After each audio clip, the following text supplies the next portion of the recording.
I'm Hope Wells, and I'm talking about naked vegetarians and the talking snake. Before we get into what makes the Garden of Eden, the story, so profound, I want to talk about its main personalities. Adam, Eve, the talking snake, and of course God. Let's start with God. What do the 6 days of creation tell us about God? Well, he thinks big. He prefers something to nothing. He's methodical. He likes order, but he loves variety. And he likes himself. Why else would he make man in his own image? And that image is Adam.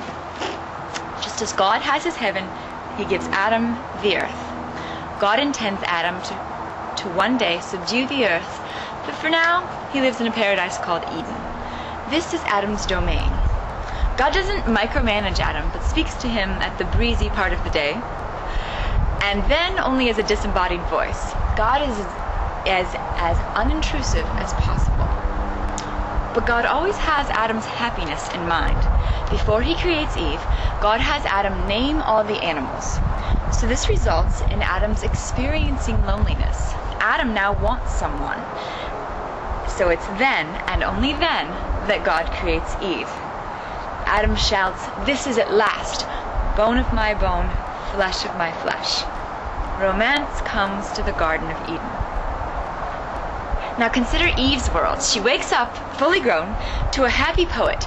Green grass, blue skies, free food, and, to top things off, God drops by every day for a chat. Amazing! Eve just takes this in. Life is good. Life is beautiful.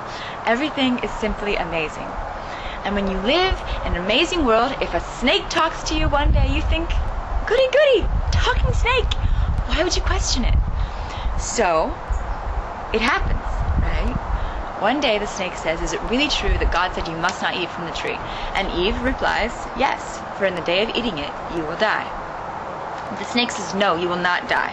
For God knows that in the day of eating it, you will be like God, knowing both good and evil."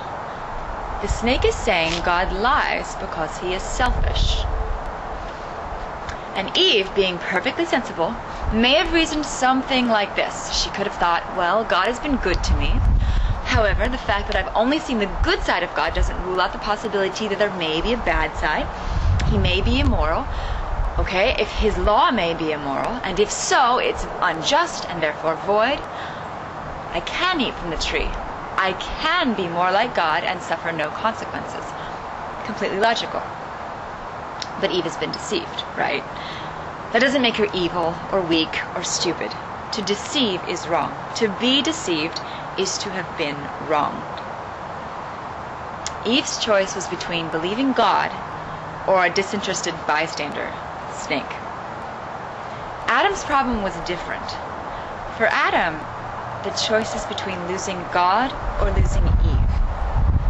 Remember, this is Eve, the woman he plans to multiply with and fill the earth with, the love of his life, his favorite rib.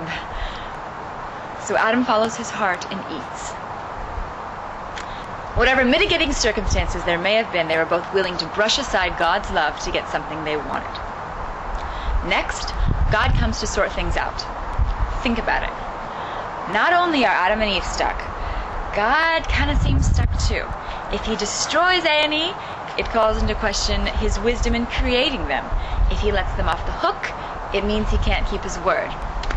Neither choice is very good from God's point of view. Besides, it would be a lousy story. It would not explain the world we live in now. But we learn some new things about God.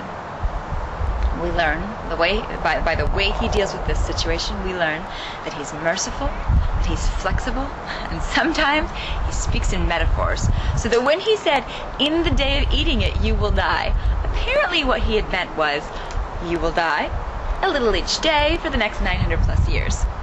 This gives us a new and very broad definition of the word day, as in the 7 days of creation. But it allows God to let Adam live long enough to pass on life to his children. And notice that God doesn't say to the snake, "I will crush you." He points to Eve and says, her offspring will crush you. Eve will at least have poetic justice. God has faith in his creation. Very satisfying. But that's not even the brilliant part of the story. Next time, the forbidden fruit.